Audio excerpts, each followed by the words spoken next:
Welcome to the OCVarsity Baseball Dugout Show. I'm your host, Jonathan Khamis, being joined by Steve Fryer. And Steve, I was at a big game last Friday night. It was between Mater Dei and Orange Lutheran. Mater Dei actually ends up losing. Orange Lutheran snaps their 22-game win streak.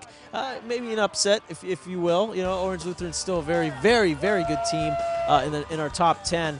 But Steve, we talked to Coach Burt Call. He said that this is likely his best team, as in team he's ever coached, not in terms of talent, but maybe something like this, a loss, it could be a little bit of a wake-up call for the Monarchs. You know what I think, even though the fellas wouldn't say it and Coach Call wouldn't say it, I think, in the back of their minds, that winning streak, how long can we keep this thing going, weighs on the young people's minds. But like Coach Call was saying, this team is a very complete team. I mean, that batting order 1 through 9, they don't, they've got some really good standout individuals. They don't have, this one big Corey Hahn guy or Ty Moore guy, but they got some solid guys. A couple Player of the Year candidates on it too, with Ryan McMahon and Jeremy Martinez. Really good team.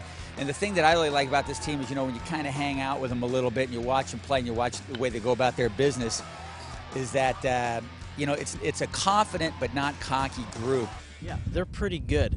We caught up with some of the Monarchs and Coach Burt Call earlier.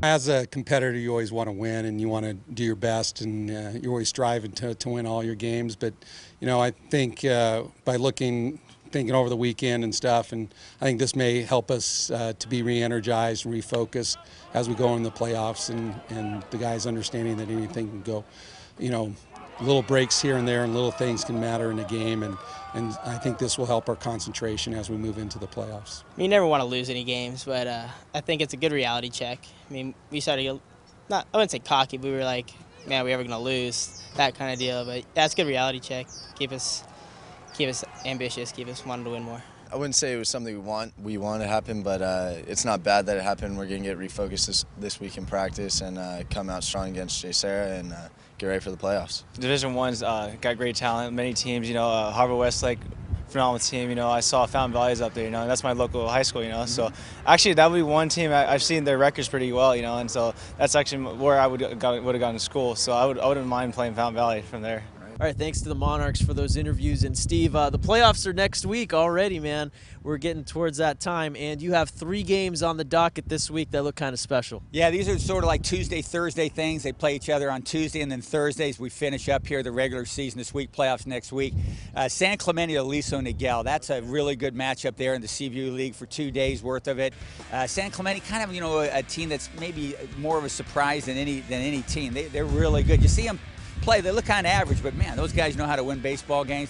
Santa Maria de Survey going at it for third place in the final guaranteed playoff berth in the Trinity League. You got Mission Viejos going at it against Trabuco Hills and Pacific and Yorba Linda in the Empire League.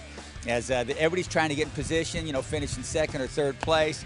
They don't want to, have to go into the large round, the wild card round. So a lot of great baseball games to schedule, John. Shout out to who's it? Kevin Lillicrop threw a no-hitter last week, and I saw him pitch a couple weeks ago. He's an outstanding player. All right, well, that's it for Steve Fryer. All kinds of big games with playoff implications this week. Make sure to check out OCVarsity.com all week, where we've got you covered.